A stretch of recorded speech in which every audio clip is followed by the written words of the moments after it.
Hello, I'm your host, Peter Komendowski, and welcome to Surviving Bad, where we explore stories of survival, hope, and inspiration. Today, we talk about how alcohol hurts kids, because the situation is really worse than you think. The threat of alcohol has dangerous consequences for kids, and the industry has set the wheels in motion to open the door to new threats. No one knows better about the risks than the prevention specialists working on the front lines in our communities. We welcome Julia Fern and Chris Rankin to our conversation. Chris, starting with you, tell us a little bit about yourself. Hi, my name is Chris Rankin, and I work in far southeast Iowa. I am in Van Buren and Lee counties, and I have been working for the SAFE Coalition since 2010. I currently am the director of the coalition and the grant manager for the Van Buren County Community School District for our grants. We currently have a Partnership for Success grant through SAMHSA and NIH, and also a Stop Act grant through SAMHSA and NIH. Our PFS grant actually covers Lee and Van Buren counties, and our Stop Act grant covers Van Buren County. Now, for those of us that don't know all these designations, it means that there are state and federal programs that provide money to community coalitions to help deal with threats like alcohol in the community. Now, Julia, what about you? So I'm Julia Fern. I am in Jackson County, Iowa on the Mississippi in beautiful Eastern Iowa. I've been a prevention specialist since 2013. In Jackson County, we have been working on alcohol-related issues since 2008 when we were first funded due to Jackson County was in the top 10 of underage drinking, top 10 counties for underage drinking in Iowa. 15 years in, and our numbers are about half what they were when we started in 2008. We continue to address alcohol along with marijuana and opioids. Now, one of the reasons we've invited you to the show is some say because of COVID, some say because of the business climate. Some things have radically changed that make alcohol, more impactful in our communities in terms of negative impacts and access. Does one of you want to tackle some of the things that have changed that have really made it a little bit harder? I think the biggest thing for us is the to-go availability now. You can go to a restaurant or a bar and receive a to-go cocktail to take with you. And that is of great concern. And we understand that during COVID, businesses needed that extra support, but now it is legal permanently in Iowa. And currently, we do not have good ways to check compliance on whether businesses are following the rules with that. And now compliance for underage access is big because, we don't have resources to check liquor stores for selling to underage kids. We don't have a lot of support from parents who think that drinking is like a rite of passage. What's different today than maybe 5 or maybe even 15 or 20 years ago when some of the parents today were teenagers? I'll go on this one if that's okay. Our kids are using, it used to be very social. Alcohol use, kids would have large house parties, large events. And what we're seeing is more kids using in small groups or even solo. When we talk with the youth, they're talking about being anxious and stressed because of COVID. Their families are anxious and stressed. There seems to be more alcohol present in their homes, which I think our alcohol sales number kind of reflect that. So there's more alcohol in their homes. They spend more time, especially during COVID, at home. They're more isolated, and all those things have really contributed here to kind of a change in the patterns of alcohol use. Now we hear, Chris, I'll ask you this. We hear that parents just aren't taking alcohol seriously, but we're seeing some dramatically negative effects from alcohol use by teens. Is this something you have to contend with in your community? It is. One of our biggest struggles is parents thinking that it's better to allow their children to drink in the home and providing the place. And several years ago, we did try to work on putting a social host ordinance in place in our community, but that did not happen. And our state social host only covers youth who are 17 or younger in our communities. So we kind of have a loophole there for our 18 to 20-year-olds, which becomes a concern for us. And I agree with Julie. In our area, we are seeing the same thing, where the youth are not having large parties any longer. They're small, gatherings in their own homes and where the parents provide alcohol, or the youth steal the alcohol from their parents in their homes. The other thing I wanted to point out, as far as something that has changed in the past 5, 10, 15 years, is the increase in the sweet alcohol beverages that are available. And those beverages come in large cans that are hard to discern that they're alcohol. Plus, they have 4 servings of alcohol in one can. And I do not believe, one, that adults understand that they're consuming 4 alcoholic beverages in one of those cans, much less a youth understanding that. So our youth are becoming more highly intoxicated through consuming those beverages because they don't understand those things. Well, we're going to take a short break. We come back, we're going to ask Julie and Chris to talk a little bit more about how kids are influenced by today's alcohol climate. See you all after the break. You don't want to miss this.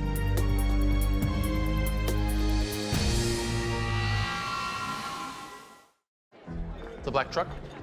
Hey, Christina from accounting. Yeah, hi. Hey, I used to date a girl named Christina.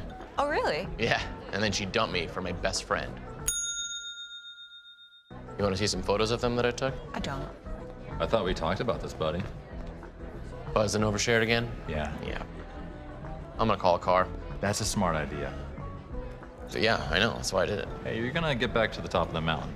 Does that mean I'm gonna get back with Christina? No. Oh. No.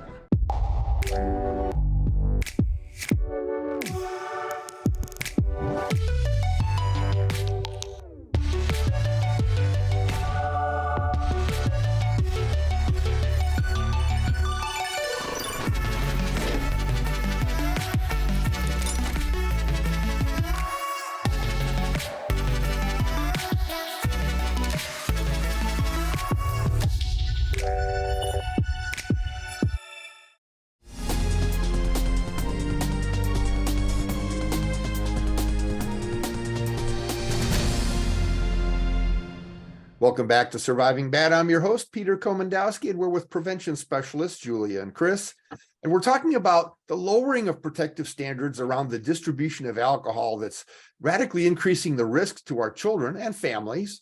And a lot of that is because of targeting children with ads and displays, even in your normal grocery store. Julia, you had something to share with us.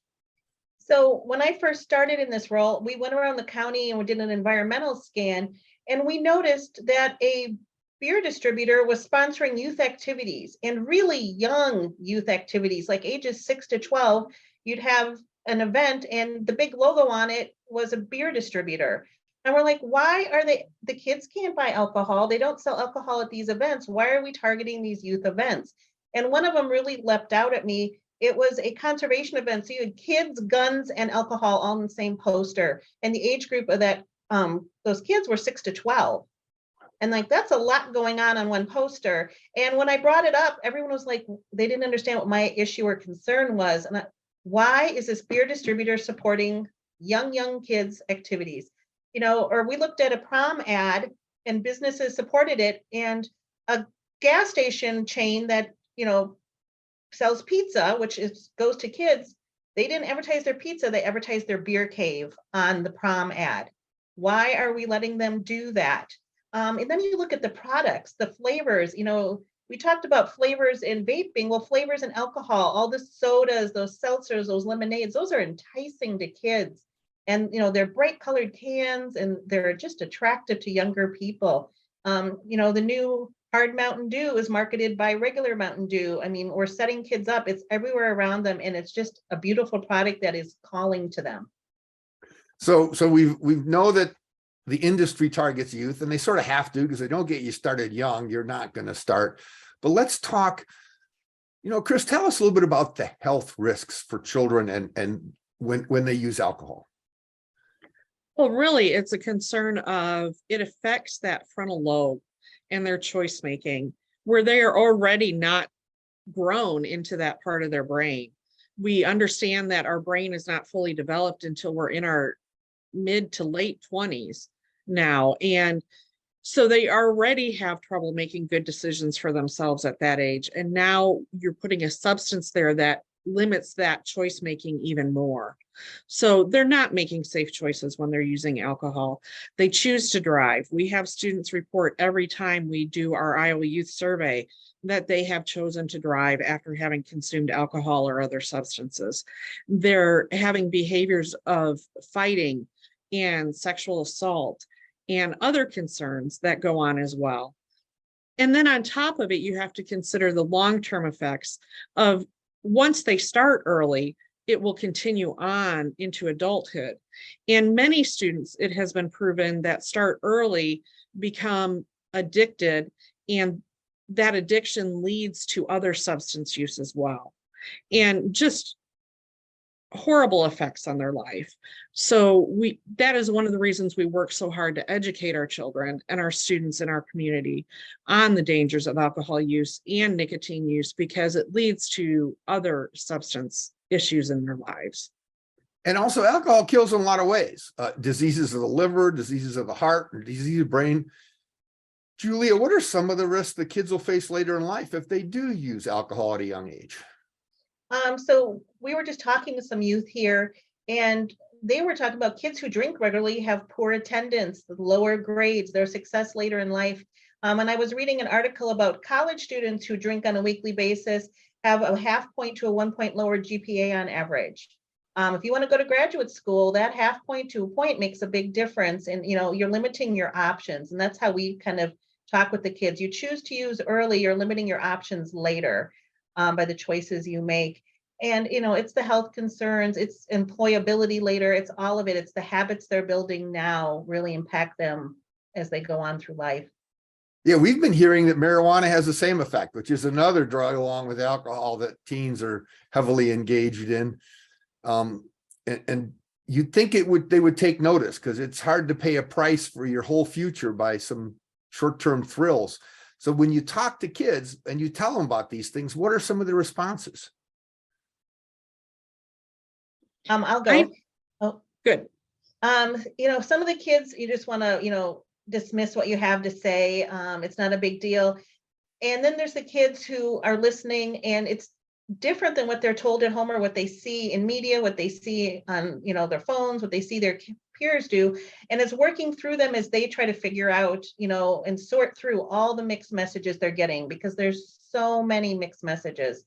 There's a group that I think they've decided that it's cool or they're just going to do it. But there's a whole lot of kids who are thinking it through and are willing to listen and use that information to make their decisions. And Chris, are parents of today's teen listening to these messages? It is very hard for us in our communities to engage parents. What we hear is, oh, we're too busy. There's too much going on. We don't have time to come to a discussion about this. So, and in our small community of Van Buren County, it's especially hard because we do not have a lot of local television stations or radio stations. So people are more inclined to stream or use other media. So we don't even have ways to reach them through ads on media. Wow, that's a tough situation to be in. Well, we're going to take a short break. And when we come back, we're going to ask you to talk about sort of the elephant in the room, the strategy being built by alcohol that's also being imitated by the marijuana industry. See you all after the break. You don't want to miss this.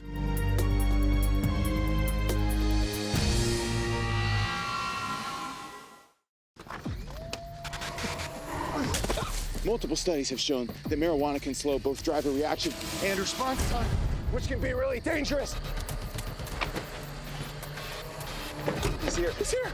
Wait. What? I can't drive. Why? My. Oh.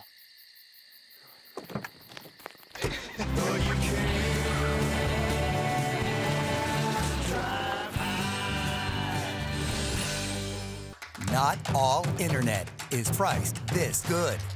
Switch to Extreme and go super fast for as low as $19.99 a month for a year. Oh yeah, hook up your home with powerful Wi-Fi, 99.99% reliability, and speeds that are FCC proven to be faster than advertised. Not all internet is priced this good. Switch today and get speeds starting at 100 meg for as low as $19.99 a month for a year. Call 844-EXTREME2 for details.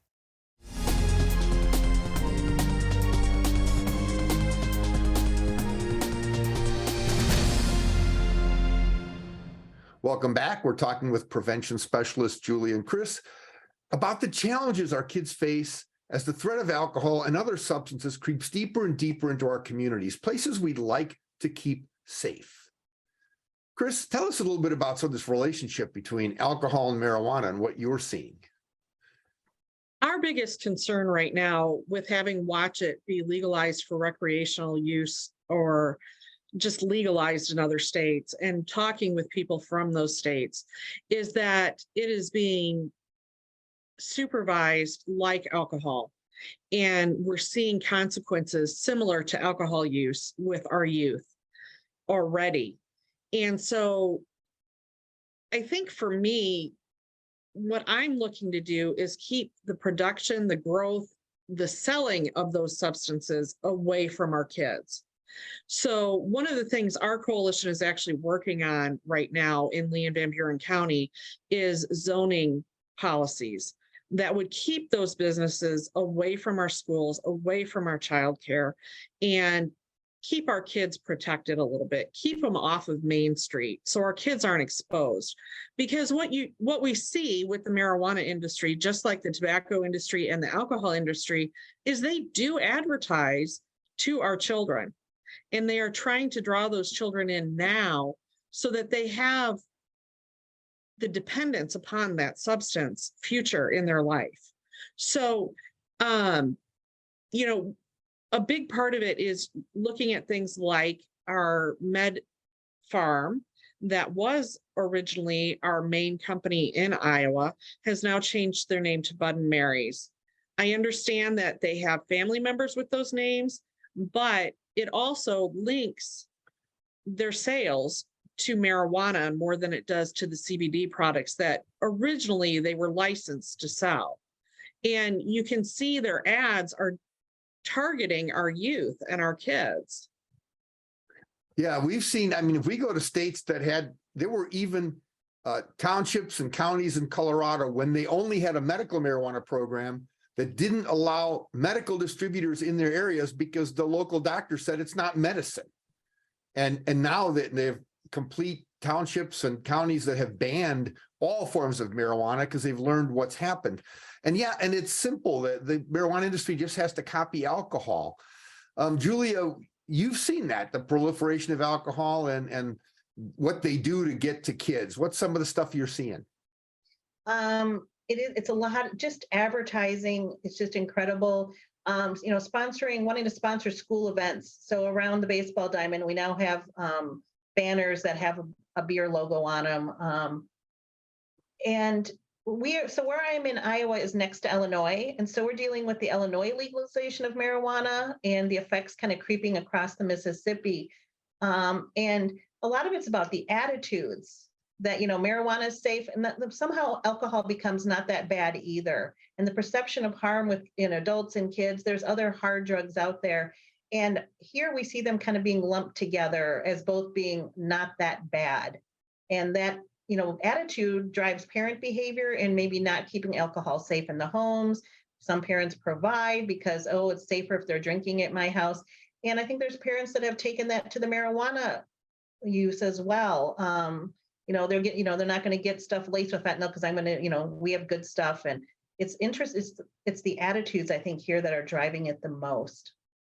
Well, and I've even heard commentary from family members and community members that have shared, well, marijuana is not as bad as alcohol. It's natural.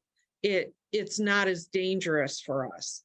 And it doesn't cause as many consequences. They would rather deal with somebody high on marijuana than an angry drunk. And they don't understand the seriousness of the consequences of the newer high THC products and how dangerous those can be for adults and youth. And for youth, it can decrease their IQ. It can cause psychosis and psychotic breaks. And we're even seeing an increase in suicide with our youth due to marijuana consumption with the high THC products. So when we look at this climate of both marijuana and alcohol, which are closely bonded now amongst teens, and I know asking somebody to predict the future is a tough thing to do, But where do you see this going? You're sort of behind, you have this job to do to keep our kids safe, and yet these hugely funded big industries, their profits are not vested in your goals. It's the opposite. So what do you think is going to happen in the next few years? Our youth are reporting that alcohol is no longer the most used substance, that it is marijuana. And those were focus group results. So we haven't seen it in state survey data yet, but we'll have to see in 2023 when we do it again, if indeed that is true, because the use numbers were getting closer and closer. Alcohol has gone down, marijuana goes up, and at some point they're going to meet or cross. And I think, that really forces us to look at how we're addressing it. Well, we're going to take a short break because it does concern me when we look at psychoses and mental health, because we know that a lot of the school shooters have been under the influence of marijuana and often have been alcohol users as well. But marijuana is the one that has the deepest mental health impact. So that's a scary prospect. We're going to ask you both to come back after the break, share some final comments, insights, and inspiration for our guests. Stay tuned. You don't want to miss this.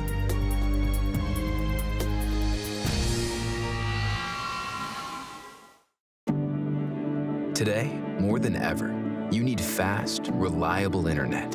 At Mediacom, we want you to know you can count on us. Our fiber-powered 100% gigabit technology network was built for the future. We have enormous capacity and power and 99.99% network reliability. So even though these are uncertain times, we're prepared. And you can be certain we'll keep your world connected.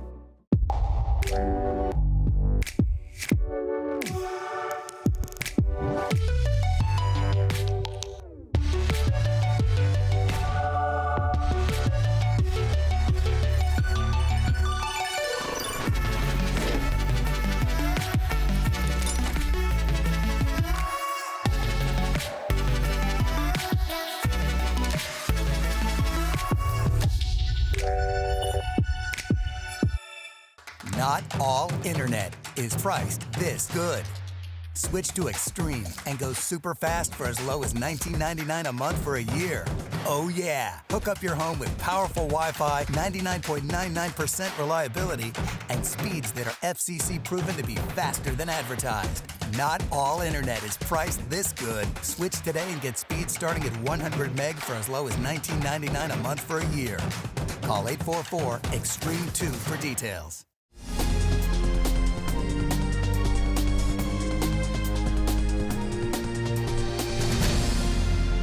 Welcome back. Today on Surviving Bad, we're talking about the lowering of protective standards around the distribution of alcohol that's really increasing the risk to our children. Let's hear what insights, advice, and inspiration Chris and Julia have to share. Chris, let's start with you. The one thing that I really want people to hear from me today is that one of the best ways that we can reduce alcohol consumption by our youth is by making sure it's not affordable for them and for them to have easy access to it. We have really addressed in our community through merchant alcohol trainings and compliance checks that businesses should not be selling to our youth. But on the flip side of that is alcohol is so inexpensive in our area.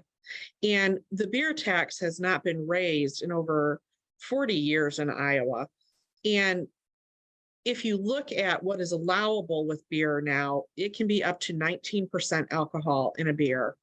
And that is actually higher than what wine is taxed at. So I would really like our community members to consider that having adults pay a little bit extra for an alcoholic beverage is not going to harm them, but it may cause our youth not to have access to those products. Yeah, people typically don't like the sound of taxes, but the social costs of drinking are very high. They cost all taxpayers a lot of money. And it's a little bit unfair that everybody has to pay for the price of the consumers, because most of the alcohol is consumed by a small amount of people. So taxing alcohol would be a way of putting the burden of cost on the alcohol instead of on general taxpayers, the majority of which don't abuse alcohol. And also, because it'd be higher, it reduces the access to kids. Julia, what are your thoughts?